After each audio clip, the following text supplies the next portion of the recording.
Welcome to Daring To, a podcast that finds out how CEOs and entrepreneurs navigate today's business world, the conventions they're breaking, the challenges they faced, and the decisions that they've made.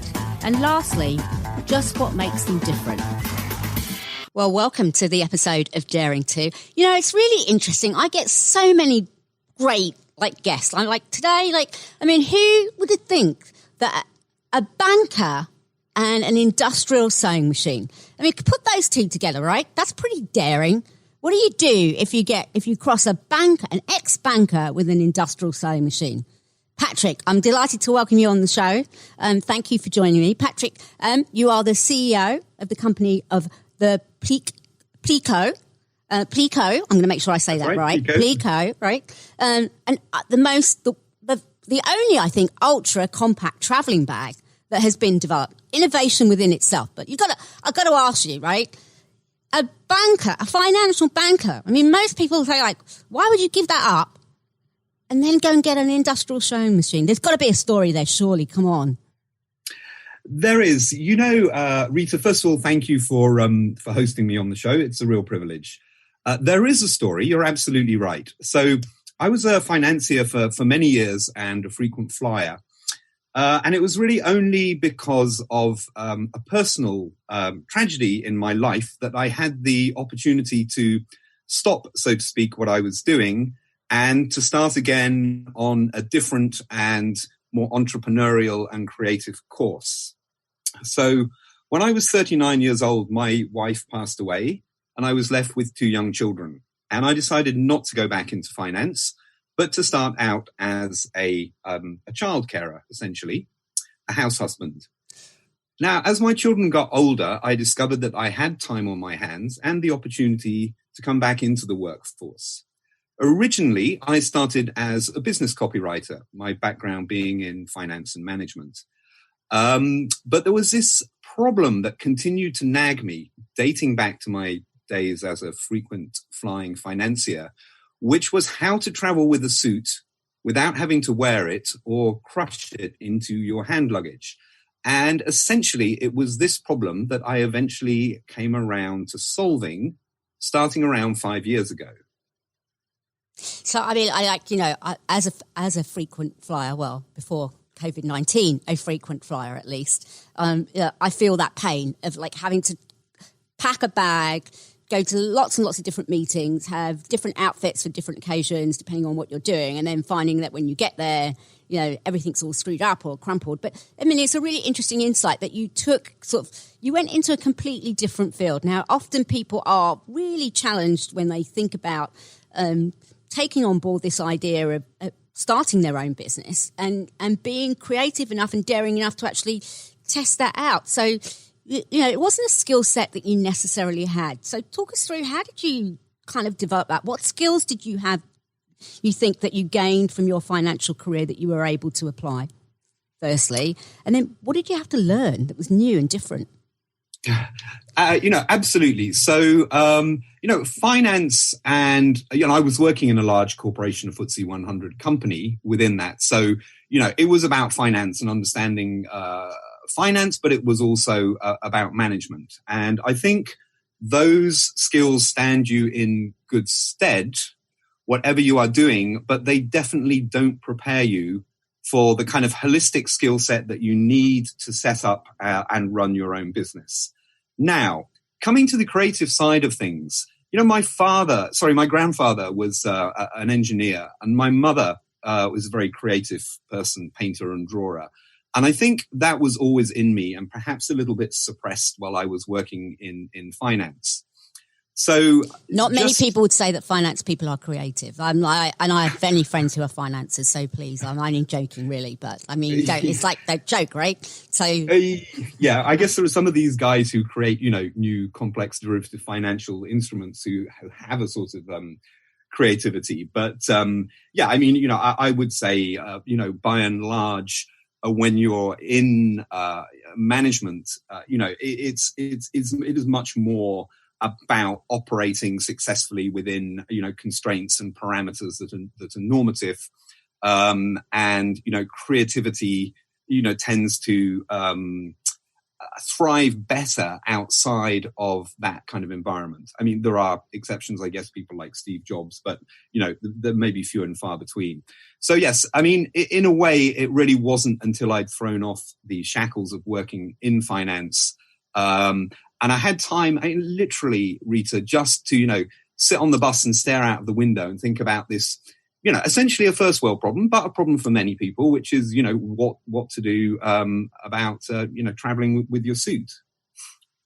So let's talk a little bit about, the very fact that as an entrepreneur, when you start out, it's difficult. You have to have, you've got an idea, you have a concept, probably don't have a lot of money to be able to necessarily get it off the ground, and you've got to test out whether it works or not. Now, I've kind of done a little bit of research on you because that's what I tend to do. And I was really interested to discover that you actually went back to night school, hence the industrial sewing machine, and actually learned how to sew so that you could make some prototypes. Tell me a little bit about testing out those prototypes. I mean, when you said to people, hey, look, I've sewn this bag, I've made it, what was the reaction of people when you decided to say, this is what I'm doing? Talk a little bit about the reaction to that. Well, I think by and large, people were intrigued. So, I'm very lucky to be that kind of age and that kind of position in life where, I have a lot of friends who are still in senior management in, finance and FMCG companies and lawyers and so on. So it wasn't difficult for me to find a set of people who were prepared to work with me very closely and very loyally on this. So I think, there was no problem with the concept, but I think what you alluded to before a couple of times, absolutely right, which is, people were flabbergasted that I had this industrial sewing machine in my front window. Such a good word, flabbergasted. I think, sorry, I didn't mean to interrupt you, but that's such a good word, flabbergasted, because I actually was. I think that described me when I read, you've got an industrial sewing machine and a financer. So fabulous word. Didn't mean to interrupt, but tell me about that. Why were people No, I mean, it's fine. Really, it's quite funny. I don't think I can sort of describe the situation accurately, but I signed up for bag making, sewing courses at my local college of further education just up the road. And, the day I turned up for registration, there were 11, women there and me. I mean, they looked at me as though I was either mad or I'd gotten the wrong cue or something. And it was kind of sweet because in the classes, they were all making these lovely, exquisite little leather purses and things. And I was there with kind of heavy duty nylons and polyesters trying to sort of fashion this first prototype version of my bag. And, I wouldn't say it was hugely comic, but I mean, it was just kind of slightly odd, I guess, for them and for me. So let's talk a bit about how this product's actually evolved, because, you've now grown it into a successful business. And what I'm finding interesting when I have guests on the show is there is a common theme around sort of successful entrepreneurs, which is their ability to really look at the market and understand their products or their solutions or their concepts from that customer perspective. And it feels like you really did your homework, if you like, of knowing, number one, what it feels like, i.e. as a traveller, what that looks like and feels like when you have to travel and how can you kind of manage that. But testing out that product. What advice would you give other entrepreneurs about the need to really understand what people want versus what you think they want? What's your kind of tips and takeaways around that? Wow. I mean, that is a really interesting question. So, I think there are some obvious things there, which is, do your field research very, very thoroughly. Now, I was in a slightly unusual and happy situation, which was that, I had a kind of thriving commercial writing business at the time. And so I was dedicating, 2.5 days a week to the writing and 2.5 days a week to the bag. There was no mad financial pressure to, bring the bag to market. So I spent, probably literally 18 months making prototypes, reviewing them, improving the prototypes, reviewing them again with, the kind of people who I knew this product was designed for. So, I mean, definitely, there is an argument for saying, and some people do move fast and break things. Who is that? Is that Google or Facebook or someone? And, maybe for some kind of products that works, but for this kind of product, it would not have worked. When you are ordering a minimum of 1,000 bags, if they're not actually right for the marketplace, then, you're never going to move to your second order. So I think there is something around there about, despite the tendency, if you think you have a great idea, to rush to market with it, be patient and make sure that it is, absolutely the best thing that it can be before you launch it on the world. And so I think that's a really good advice. But at some point you did need funding. So how did you sort of look at expanding that business and taking that idea forward? Crowdsourcing was something that you pursued. Not a lot of people really know the value around crowdsourcing. So from your perspective, what were the benefits of going out and trying to crowdsource money to help fund the idea to take it to the, where you really wanted to take it? Yeah, and so absolutely. I think in terms of supporting entrepreneurship, crowdfunding has been one of the most revolutionary things of the last 10 years. Now, I know the big platforms, have their critics, but to be quite honest, they were a godsend to me. What do they give you? Basically, they give you two things. They validate that your idea has an audience, has a marketplace, and they provide you with financial security by giving you the money up front to place your first order. And if you're doing something like I'm doing, which is a physical good and needs to be manufactured in quantity to be viable, that is absolutely critical. So in a nutshell, it's those two things. So we're going to talk about you and boldness, because there's a lot of, obviously, work, I guess, that's been done, research that talks about skills and capabilities that leadership needs, whether you call it courage, whether you call it determined, whether you call it bold.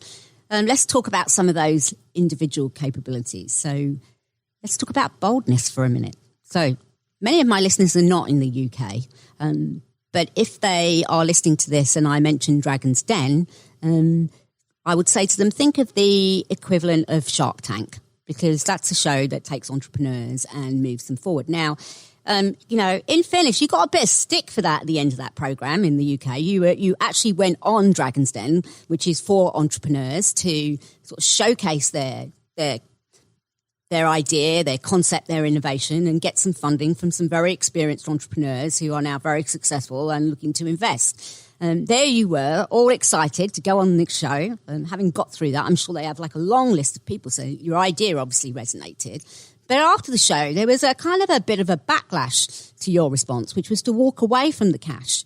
Now, that must have been hard to take in some ways. And what would you say you learned from being on that show and being in that kind of pressure situation? Was it boldness? Was it around actually sort of stepping back and reflection and saying, maybe it was boldness, but, with maybe I needed to do some more thinking? Or was it absolutely just follow my idea and, I don't care how experienced somebody is, I know I've got something and I'm not prepared to compromise it? Was it all of those above? I mean, I was juggling all those things like balls in the air, thinking I wonder what's going through Patrick's head when he was thinking that. And how did he react to all of that criticism and, stick that he got? Stick, for those of you I don't understand, is slang for flack or grief. I don't know, whatever you want to call it. But unfortunately, you were, great media coverage. But personally, let's talk about it. What's it like? What was that? And what is that an example of for you as a leadership capability?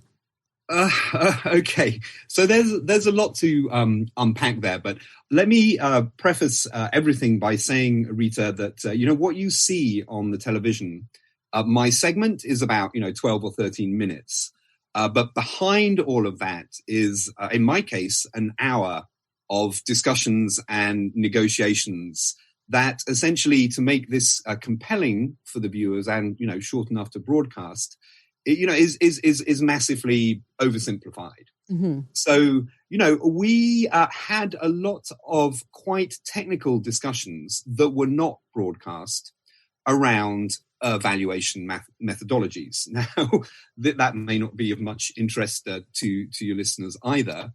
But, obviously there are several different ways of valuing companies, and it will vary depending on whether it's a mature business, or whether it's, like mine, is a startup.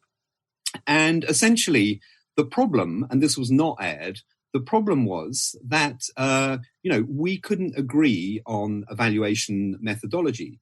And, I really felt that I was banging my head against a brick wall saying, you should not be valuing my startup like Unilever or, some other very mature business. You should be valuing it on a different basis. I mean, I won't go into the methodologies unless you think it's interesting, but essentially all this had happened. And what became clear to me during the discussions was that, they weren't going to budge on the way they thought that my company should be valued. And I wasn't going to concede on the way I thought it should be valued. And really, on that basis that we were not going to agree on a valuation methodology, the many other benefits that would have accrued to me of taking investment around, the expertise of these, very shrewd business people would count for nothing, because I would essentially be, to my mind, giving away the company for much less than it was worth. Now, as I said, unfortunately, all that subtlety was lost. And, in my opinion, I think it looks like I walk away rather petulantly, having had a sort of 10-minute discussion about, the company, the product and the business. So that essentially was at the heart of it. Would I say that was bold? I don't know. I think that sounds a bit self-aggrandizing. I don't think it was foolish. I do think if I'd accepted a lowball offer of investment, I would be regretting it now and cursing myself forever, if that makes sense. Yeah. So I guess it's upon reflection, you look back and you say, hey, people don't necessarily get to see all of the things that go on in these situations. But as you reflect back on it, you go, well, maybe that judgment call was a good call for giving where the business is today. I guess there's some learnings that come from just being in that kind of it's a high pressure environment to be in. And I think we often think that, that's TV. But the reality is, in business, there are so many high pressure situations, and particularly as an entrepreneur trying to get something off the ground, there are many, many high pressure situations. So having what you learn from those high pressure situations are so powerful. Can you think of any of the ones that have been really powerful for you, either after Dragon's Den or in other situations that have been high pressured, but you've learned something that said, well, I may do something differently next time, or actually I would do that again in a heartbeat. What kind of experiences can you share with some listeners around that? Because I expect that there will be many of those situations that they find themselves in. Yeah, I mean, that's interesting. I think the main learning point from the Dragon's Den negotiations, and indeed from any negotiation, is, if you are confident that you have a solid business proposition, then you should not be afraid of walking away. That's a great answer. So follow the passion. If you believe in something that is really important to you and you know that it's worth something and it's an idea, follow it through. Don't be scared to follow that through to fruition. So I've got to talk about COVID-19. Yeah. Oh, sorry, Rita. No, I'm just sort of going to extend on that and say, it's really, it's about two things. The first is, to be a successful entrepreneur, you have to have a certain amount of bravado and self-confidence. But there's no point in having that unless, you can back that up with, something that's a really solid proposition. Now, I turned down the Dragon's investment, but I have no doubt that at some stage in the future, I'll be talking to people about investment again, because I do believe that it's a good product, and I don't think it would have got on Dragon's Den if it weren't. And so, essentially, it's not like this was a wasted experience. I think a lot of people who were kind of commenting and watching this said, what a waste, what a fool. He got this far, he fell at the final fence. I don't believe that.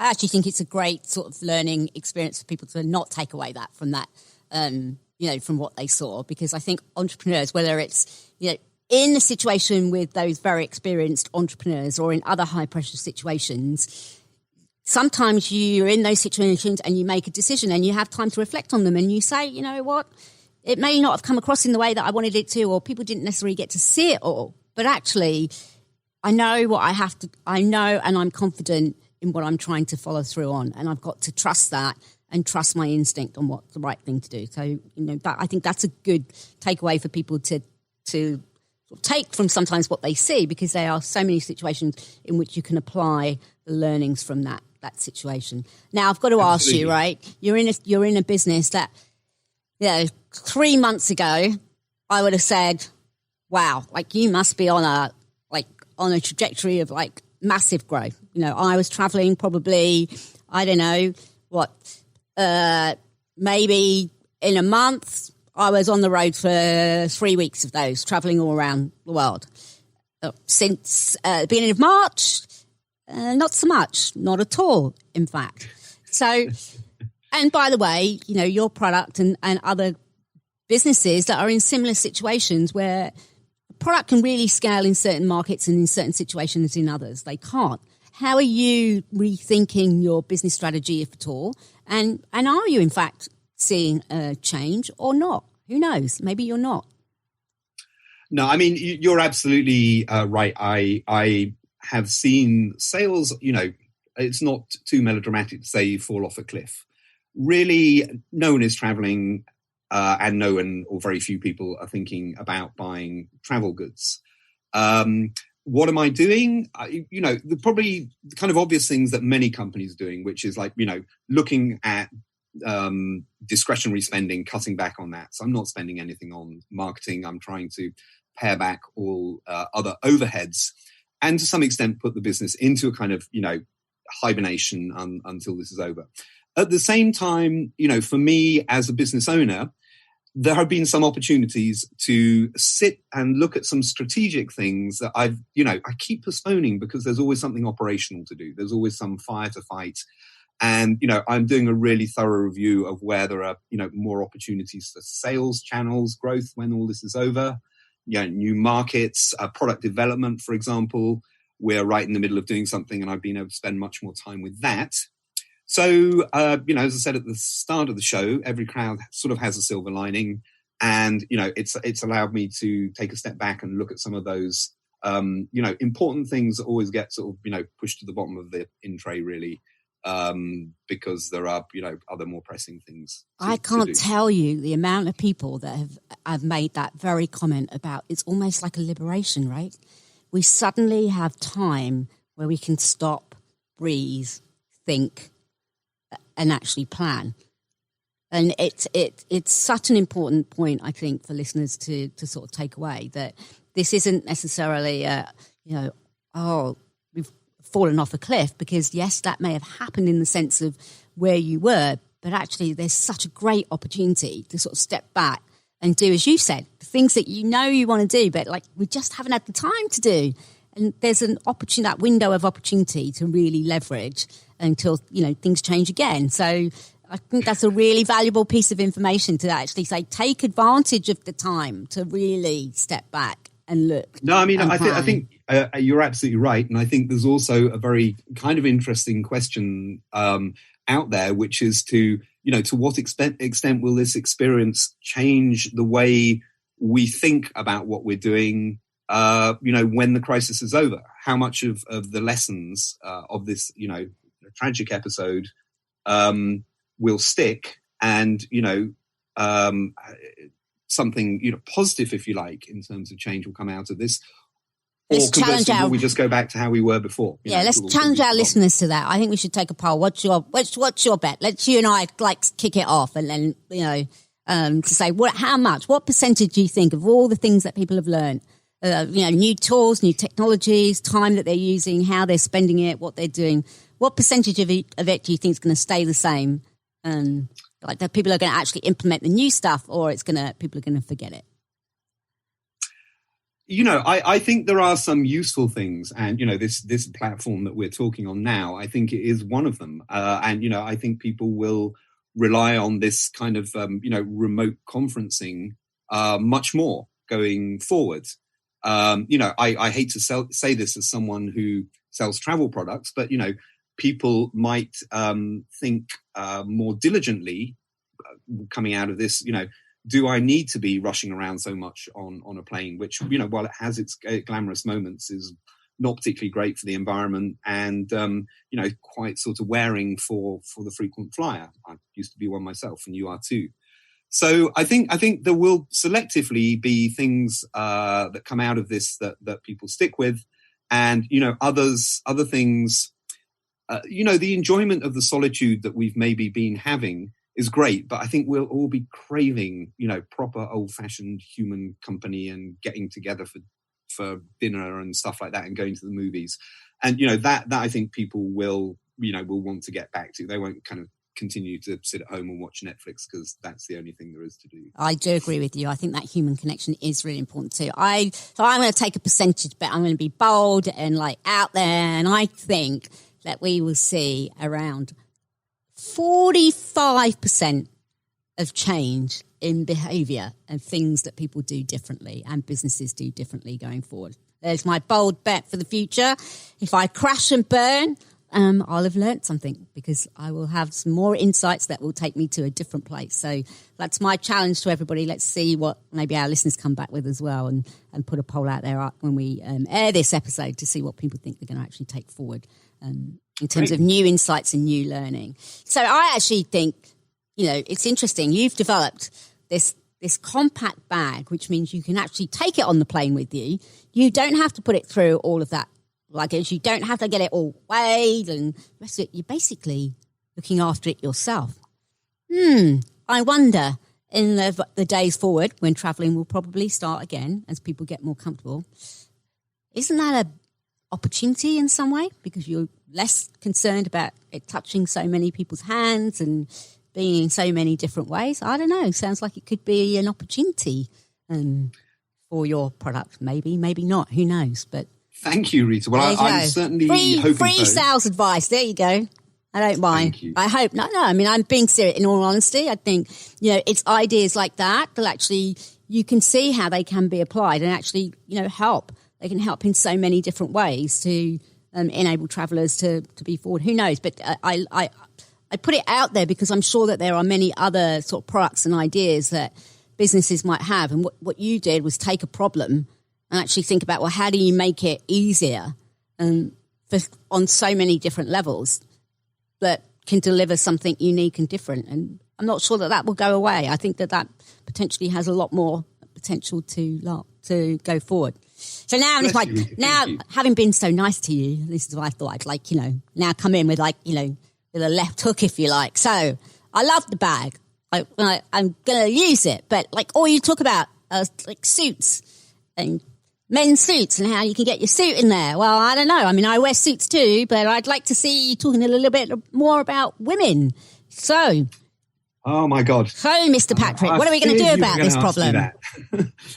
No, I mean, honestly, I'll tell you the truth, Rita. I am missing 50% of my target market by having a product that is probably fairly overtly, masculine in terms of styling and functionality. And that's not get out there, get marketing, get some women on your team of I don't know, prototype users. I just want to explain, okay? So, what I was saying earlier about, your field testing and your market research. Mm-hmm.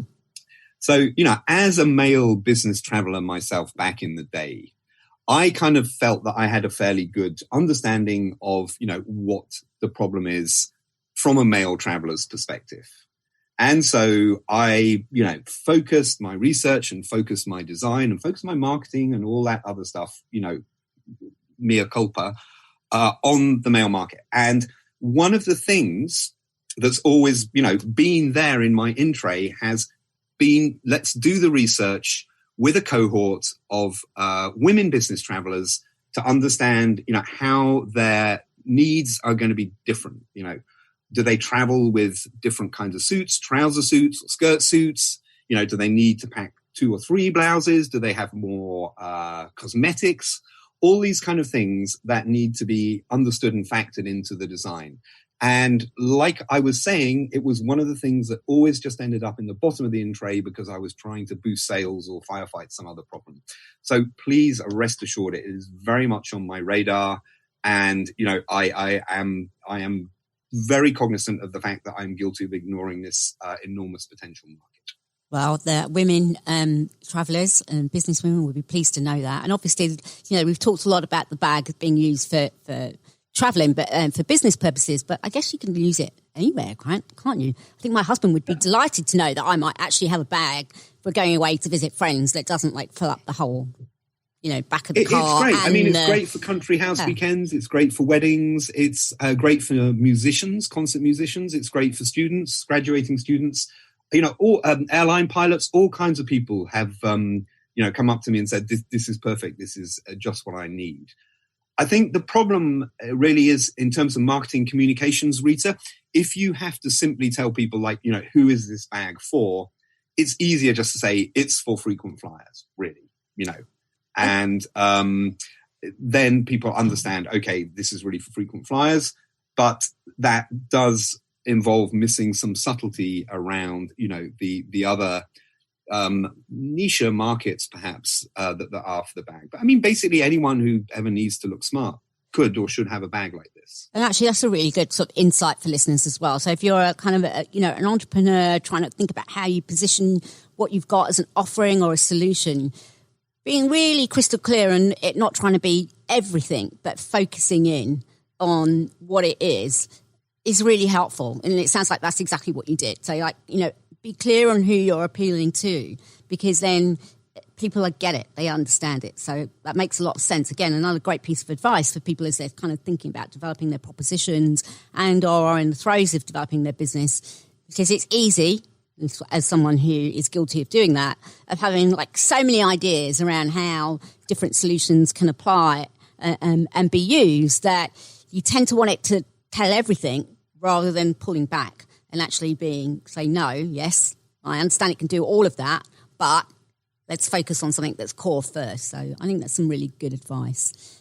No, I think you raised a really interesting point there, because, when you're bringing a new product to market, you want your sort of strapline or your elevator pitch to be very functional, because people basically won't be familiar with this. So they need to know, what is it that it does, the USP essentially. I think if you become a very well-established brand like Nike, you can have something much more aspirational, just do it, because everyone knows who you are. So you almost need to think about how you describe your product and your strapline that goes with it as something that evolves. My original one was, the most compact garment bag in the world, because it was the smallest. And since then, since it's become a little better known, I've sort of changed it to the smartest garment bag in the world, which, it is very smart. It's smart because it's clever, and it's smart because it looks good, but it's less sort of functional. Yep. And, going forward, I could have something that wasn't really about the bag at all, the future is unfolding, because the bag folds, but it doesn't really tell you what kind of product it is. And I think that's it's a great point that you've highlighted here about, when you're marketing, you're thinking of, describing your product, how you need to think about which stage in this process of evolution your business is at. So let's move it just slightly for two last questions. Actually, three questions. The first one is, your story is quite an inspiring story, and I'm sure that it must be for your children, to having sort of been in what was a sad situation, but taking on this role of staying at home and caring for your children, and then from that sort of demonstrating those kinds of values and principles to your own children, and then taking an idea, a creative idea that you have, and making that happen. That's quite inspirational, quite much of a role model for your children. Do you see that, do you think? Do you ever think about that playing out in your situation? That's really an interesting question. I wasn't expecting this kind of question at all. I don't know if you have a family yourself, Rita, but when I think about my own situation, I think you only understand the contribution that your parents have made to your development way after the event, if you know what I mean. Mm-hmm. So, it's now only in middle age that I actually appreciate the sacrifices and the sacrifices my parents made, the example that they set. My children who are 19 and 20, I think still very much kind of live in the day. So, if they're fed and they're watered and they're, comfortable and, well socialized with friends, I think that tends to be the extent of, how they look at the world and how they look at, my parenting skills. So, I think the jury is still out on to what extent, this has been positive role modeling for them. I did want to just say one other thing about parenting, because obviously I have combined that, as a single parent with launching a couple of businesses. If you can manage to raise two children and, you get them more or less out the door and they're well adjusted and well socialized, that's probably the most difficult challenge you're going to have in your life. Relatively speaking, running a business, dealing with other adults, even dealing with crises like coronavirus, I think, are relatively straightforward. God, I can hear all the less listeners. Emotional intelligence, less. All of the listeners, I can almost visualize them right now, just like nodding their heads, going, "Yeah, I get it. I so agree to what you've just said." I can feel them. I don't have children, but I can feel them, because there's so many people that will say, what you think is tough, actually, just fall back on the skills that you've actually got, because as a parent, you've got so many great skills that are so applicable in the business world, right? I mean, that's the reality of the situation, that we undermine those skills sometimes. We don't put them in that context. I think so. I think your background is in HR, but I was, thinking about this today ahead of our conversation. And, I think HR and people skills should be put absolutely top of the agenda for anyone in management. Not finance, not, supply chains, not, PowerPoint presentations, but, it should be the emotional intelligence and the human side of things.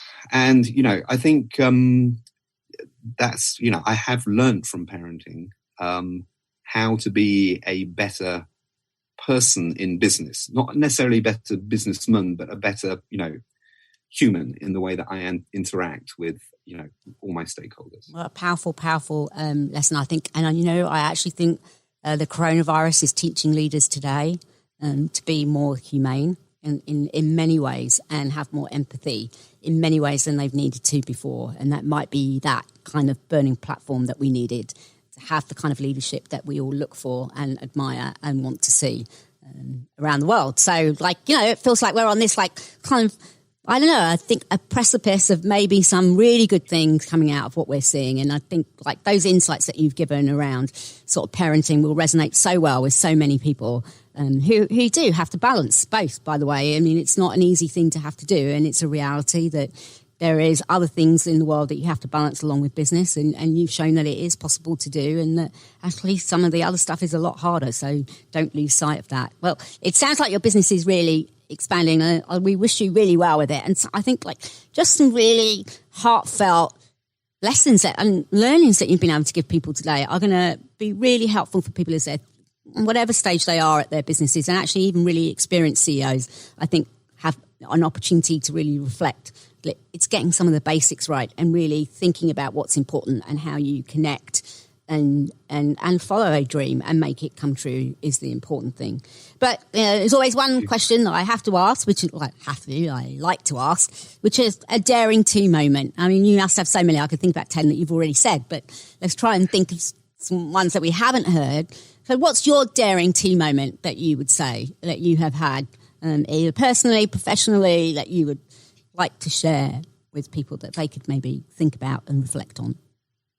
Thank you. I mean, you're right. There have been several junctures, but let me just pick really the most recent one, which was I think to break out of my comfort zone, which was very much rooted in finance and management, and then writing about finance and management, giving that up to actually do something that I'd always hankered to do, which was to create a physical product that, actually did something, albeit in a fairly modest way, to improve people's lives in some way. So just do something that was better, more innovative, more functional than something that had been done before. And, all the kind of risks that go with doing that.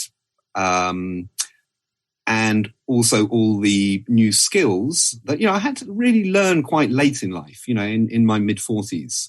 Going back to night school to learn bag making is just one of them. But, obviously you're running your own business. You've got to be able to manage, every aspect of that. And at the same time, keep the creative side of it going. So I think, daring to go back and, follow my dreams is putting it maybe a little bit too strongly, but this thing that had nagged me for so long, to actually get around to doing it. That's awesome. Thank you so much, Patrick. Patrick Tatham, CEO of the PLIQO bag. Patrick, if people want to get hold of you, want to know more about the bag, want to know more about you, more about the company, how can they get hold of you? Is there a website? Is there an email? Is there a Twitter? Is there LinkedIn? What's the best way? Absolutely. All of those. So website is probably the best way. That's www.pliqobag.com, PLIQOBAG.com. Also there on social media. So thanks so much for giving me the opportunity to flag that, Rita. Great. And for those that want to know more about Dare Worldwide and what we do to help people and organisations transform, you can find us on www.dareworldwide.com. You can find me on Twitter at Rita_Trahan. And you can check out books and podcasts and thought leadership materials both on LinkedIn and on the website. Thank you very much for listening. Thanks for listening. Enjoyed the conversation? Make sure you subscribe so you don't miss out on future episodes of Daring 2. Also, check out our website, dareworldwide.com, for some great resources around business in general, leadership, and how to bring about change.